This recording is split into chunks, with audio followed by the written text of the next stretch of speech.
All right, I think we're ready. Welcome back to another one of these things where we're just kind of talking about whatever comes to mind. Hope you're having a wonderful Monday, and we're back at the top of another week. Um, Provided you're the kind of person who thinks that weeks start on Monday. And really, time is just this massive spiral. It doesn't really have this beginning and end point in mind. It's just wherever you choose to put it. So if your week starts on Wednesday, go for it. Think of it that way. I don't know why I sniffed 3 times unprompted. That was kind of weird, actually. But for me, Mondays are generally a start, if not thinking about Sundays being the start of a week.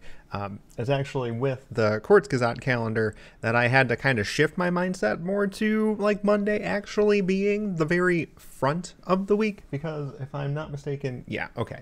So Monday is the leftmost day on the calendar. So like with at least I don't want to say English because I'm not sure if it's just English across the board, but at least in the United States calendar, our weeks in those calendars start with Sunday traditionally. So it'd be like, is it over here for you? Sunday, Monday, Tuesday, Wednesday, Thursday, Friday, Saturday, and uh, for that one, and I don't know if it's just like a German thing across the board, where the calendar will start on a Monday. So like the first time I got one of those calendars, I was constantly making mistakes with where I was putting stuff. I'm like, this is where I would expect things to be, but yeah, fun stuff. Learning that. In many ways, it makes a lot of sense. Like, I don't think about Sunday being the start of a week so much as the end of a weekend. So, and when I think of the weekend being the end of a week and Sunday being the last day in the weekend and Monday being the start of the week, that system actually makes just a lot more sense. When I started thinking about it that way, it was a lot easier for me to make fewer mistakes when I was putting stuff into a physical calendar, because sometimes I do that.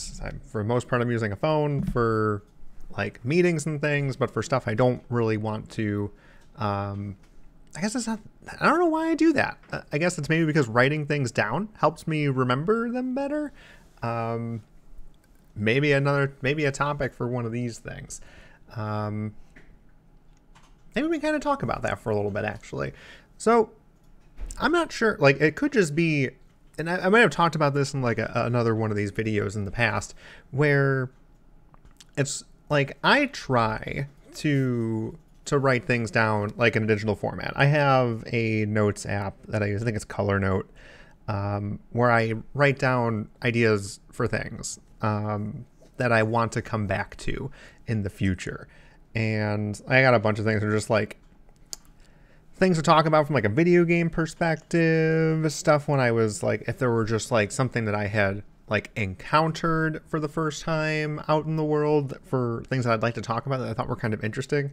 One of the things here that I have that I probably won't go back to, it's been a while since I've interacted with that experience, so I don't really feel like I would have to like rediscover it again for the first time, which to like get my thoughts down, because I don't really write down full thoughts. It's really just like one-liners, and hopefully I remember what I was trying to say. But community transcription, which isn't the best thing in the world, because there were 2 things that I could be talking about at that point in time, which were, I think Heather and I were watching the TV show Community at the same time that I had discovered, what was it?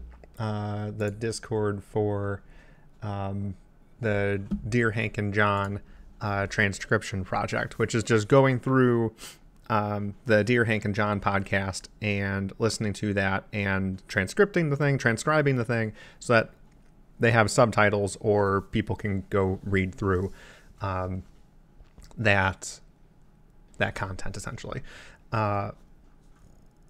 But one of the things that kind of made me, that I was thinking about while like encountering that, is like, it's kind of neat when you have a community that can come together to do that for you.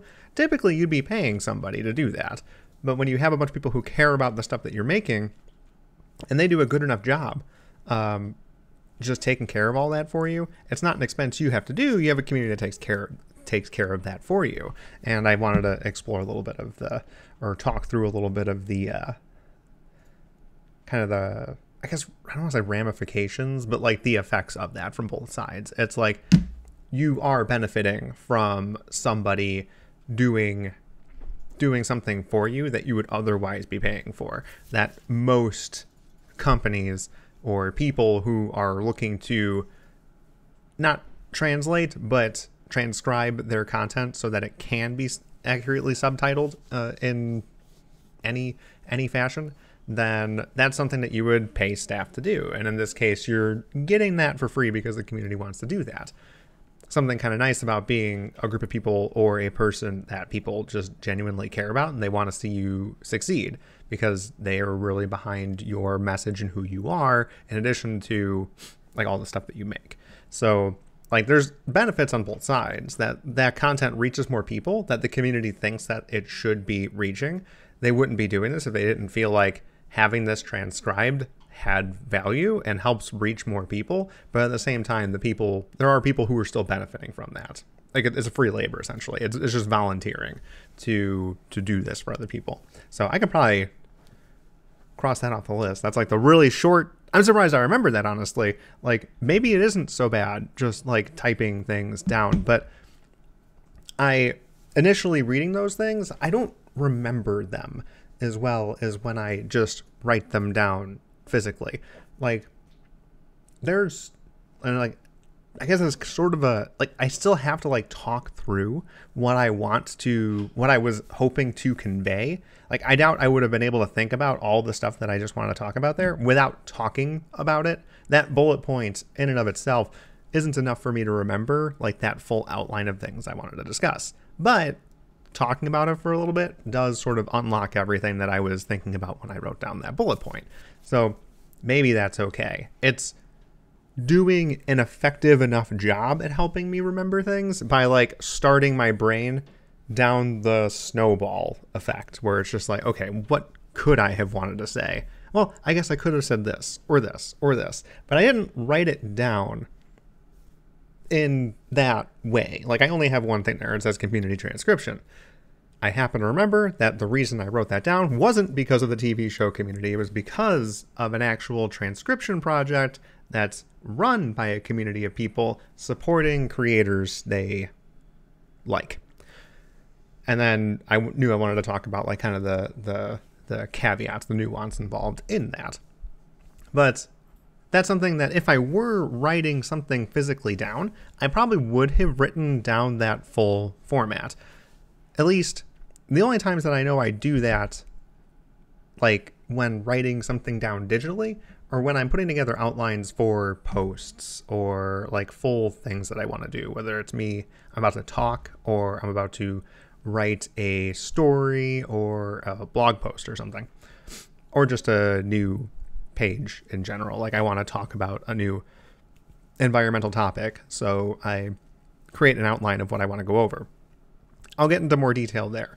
I don't do it for the calendar, so I'm not sure why exactly I'm talking about this, but I'm probably thinking back on like my school notes that I would take, which wouldn't be just writing down the bare minimum that it would take me to start the snowball effect of remembering. It'd be writing down the exact thing that I want to remember, where I'm just reiterating this thing that I heard, and the act of writing it down helped me solidify that in my memory. I do not get that from typing something. I don't know why the act of writing makes me remember things better, but that is what ties into that. I'm like pointing, it looks like I'm pointing at my head. I'm pointing at that. Oh my goodness, I don't know cameras yet. Calendar. Like I can just as easily, like if I get an email, which I always think this is kind of weird because that means that like naturally you're putting content on a server owned by some other company, and that is content on there, and they're going to have to read it anyways because they don't want viruses on their server, but they're looking at your emails. Like when you're using Gmail, you're hosting your email on Google servers, so Google's going to read your emails. And you know they're doing this because they're able to see that you have like a date or something in there. It's like, would you like to put this on your calendar? Or say like it has like it's making a recommendation for what to respond with. It knows that like it can generally guess based on what it's seeing that somebody is congratulating you or thanking you or something. So it can say like in the congratulations perspective, it's like thank you, or in the somebody thanking you, that it'll recommend saying like you're welcome or something. But beside the point of the whole data privacy thing, that because of that give on the privacy part, that app, Gmail, can sense when there is some appointment in an email. And some apps are like good with that. So like if Zoom, like if you have to get like a Zoom email or something, or a Zoom request or meeting request, that it's formatted in a way that it looks like a planner. It looks like an appointment. But I get the same stuff from like my dentist, which doesn't look like an appointment. And it's just like, yep, we'll see you then. And it's like, would you like to add this to your calendar? And you can say, yeah, sure. And this thing is going to automatically remind me when I have that appointment.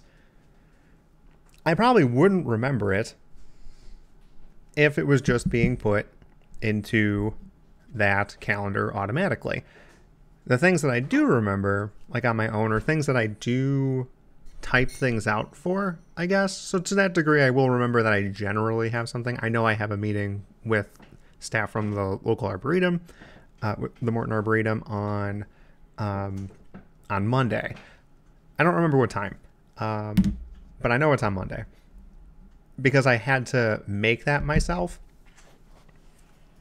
With the calendar, I remember just everything that I have to do, and I do that very purposefully for things that I know I have like deadlines for. That's basically a calendar of deadlines, with the exception of volunteer hours and my percussion ensemble rehearsals. I put those on there maybe just to fill it out and make it feel like I'm using the calendar for something. But I feel like writing that down helps me remember what I need to do. And I probably don't need it as much anymore because my deadlines have been the same for over a year now. It's the middle Sunday of the month is New Educational Page. The last Sunday of the month is New Human Nature. Every Tuesday is Haikus Day. And the last day of the month is the newsletter. So the newsletter's newer. I've only been doing it for a few months, but everything else has been like that for a year. But it really, really helped me remember like those deadline dates. Probably more than me just putting it into a digital calendar. Even if it might be easier, there's just something about the act of writing down that something is due on a certain day that helps me remember that I have to do it, even before that day. So like with that meeting on Monday, I have a task in Trello for me to prepare for that meeting, so I at least know it's coming up. But if I were relying completely on something that I had typed into my phone, I'd probably only remember when the phone chooses to remind me. But when I write something down, I'm usually thinking about it, or I'm like, don't I have something coming up? I should probably be thinking about something. And that helps me a lot. I don't know if that's just like a me thing and just like the very analog activity of writing helps solidify the thing that I'm thinking about at the same time that I'm writing. Because I don't think of something as straightforward as whatever I'm writing goes straight into my memory better, or it's like locked in a better long-term memory or a healthier long-term memory. I really do think I'm writing something that is very intrinsically linked to the thing that I'm thinking about. So if I'm thinking about something, saying it in my head, and I'm at the same time writing that down, it might be just those two things happening at the same time. That helps keep that in long-term memory. Like it's easy for me to hear somebody say something, but then say it back in my head. And as I'm saying it in my head, I'm writing it down. That there are 3 avenues of which I'm doing that. I guess 4. Because I'm hearing it, I'm saying it in my head, I'm writing it, but as I'm writing it, I shouldn't say as I'm writing it, I'm reading it. There might be some truth in that, but I don't think that's how I write. I read it afterwards, though. So in very quick succession, I heard something, I'm playing it back in my head, I'm writing it down, and then I read it. And that might help me remember things. I'm definitely not doing that with the calendar. I'm missing the first one. Like, I'm not hearing somebody tell me what I need to write down. I'm just writing it down and reading it back. But I'm likely saying it in my head too. So maybe that has something to do with it, where just the analog activity of writing helps me remember something better, just because I'm interacting with this thought through 4 avenues roughly at the same time very quickly. It's just remember this thing, remember this thing, remember this thing, remember this thing, and all 4 times it was the same thing, and it's just like, yep, okay, I got it. We'll hold on to this for a little bit. And that was usually enough to hold on to for tests. Like, I don't remember my notes from high school, grade school, but for whatever tests I had to remember them for, that I was able to retain that fairly well for like the entire semester, and that was fine. So I don't know. Maybe writing is a better thing for people. It's certainly better for me. Like, there's certainly being able to write things down, type things down. You can still say write it. Writing it down digitally. There's definitely benefit to that. Like, I really like being able to, like, I wouldn't write down a URL. So whenever I can write something down on my phone that goes somewhere, that's always really convenient. I would never write down a URL on a piece of paper. That makes no sense to me. Unless I wanted to, that was like the only means that I had to do that with. That'd be the only time that I do that. But that's pretty helpful. I'll definitely be doing that for the combo randomizer continuation tonight, because we definitely can't make it through this thing without the spoiler log. At least not without it taking entirely too long. But yeah, I don't know. Weird tangent. Not what I was initially going to talk about. I was initially going to talk about how talking about things you know about is always so much easier than like things that you only know a little bit about, and why literacy in certain topics is really key to having a good conversation about it. And why we should care about that more. So maybe we'll talk about that more tomorrow. At least if I can remember what my note means, literacy and conversation. We'll see if I remember what that means, and that will be an active test of how well I can remember what I type versus what I write.